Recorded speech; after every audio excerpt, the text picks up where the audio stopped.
This video will go over different aspects of the DJI Agras drone.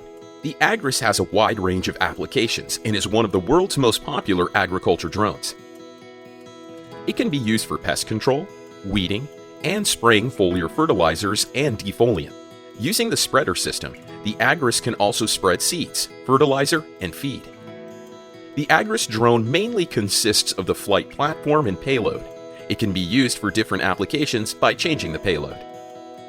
The flight platform consists of a flight control system, a power system, and a link system.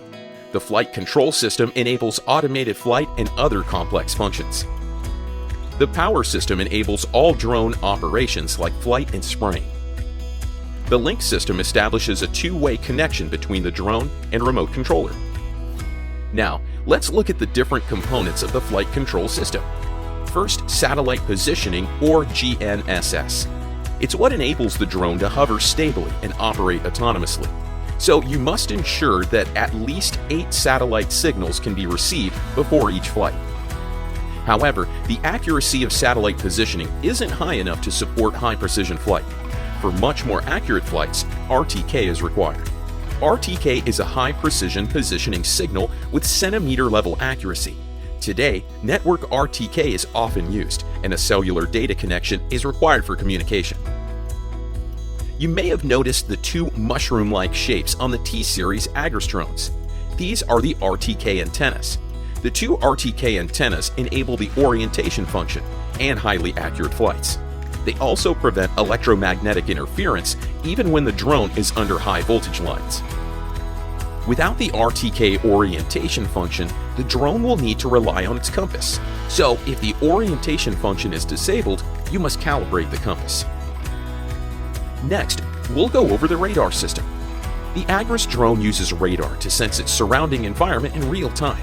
This enables forward and backward obstacle perception and avoidance. Downward-facing radar helps determine the altitude of the drone for auxiliary height determination. It also enables terrain-adaptive flight. So even if the terrain changes, the drone maintains the same height above ground.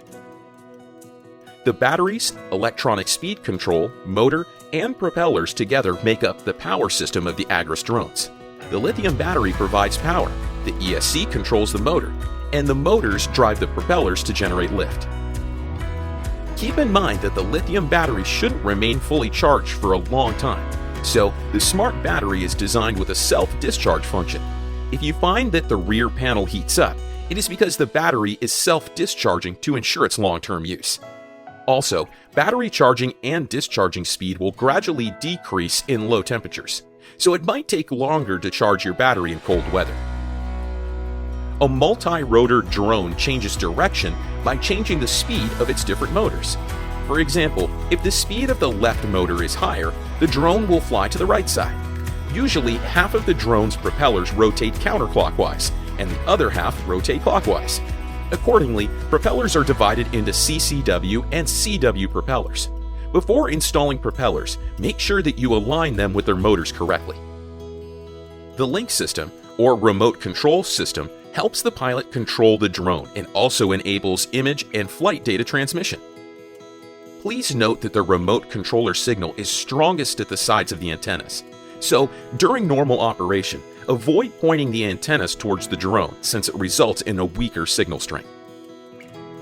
Your Agras drone and remote controller have already been linked prior to delivery. You won't need to link them unless you change the remote controller. To complete linking, tap Linking on the remote control app, and then press and hold the power button on the drone for 5 seconds. Finally, let's look at the spraying system. It consists of a tank, filter, water pump, and spray nozzles. The tank carries the liquid pesticide. The filter helps remove impurities. The water pump generates pressure, and the spray nozzles atomize the liquid pesticide. T-Series Agras drones are usually equipped with a pressure spraying system. We recommend using water-based pesticides to avoid clogging the nozzle. Now, let's go over the different parts of the spraying system. The flow meter is located between the tank and the water pump and is used to calculate flow rate for more accurate flow control. The level sensor checks the amount of pesticide remaining in the tank and can alert the pilot when the tank is empty. The T10, T16, and T20 have a single point level sensor, which can only estimate the remaining pesticide and can't display the exact remaining amount. The T30 uses a continuous level sensor, which can display the amount of pesticide in the tank in real time. It can intelligently predict when the tank will need to be refilled, improving efficiency and saving battery power. While the nozzles are small components, they have a major impact on spraying performance.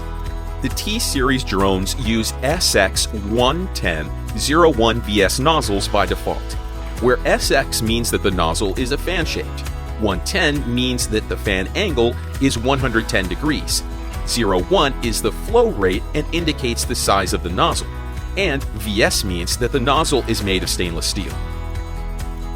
Note that the smaller the nozzle, the finer the droplets, and generally the better the insecticide or fungicide spraying performance. However, the droplets are then more prone to drift and evaporation. The electromagnetic pressure relief valve is a component that opens and closes each nozzle. Generally, you can press and hold the spray button for 2 seconds to discharge the air before the operation. This is a conclusion of our Agras drone overview video. We hope this answered your questions, but if you have more, feel free to reach out to your local DJI Agriculture dealer.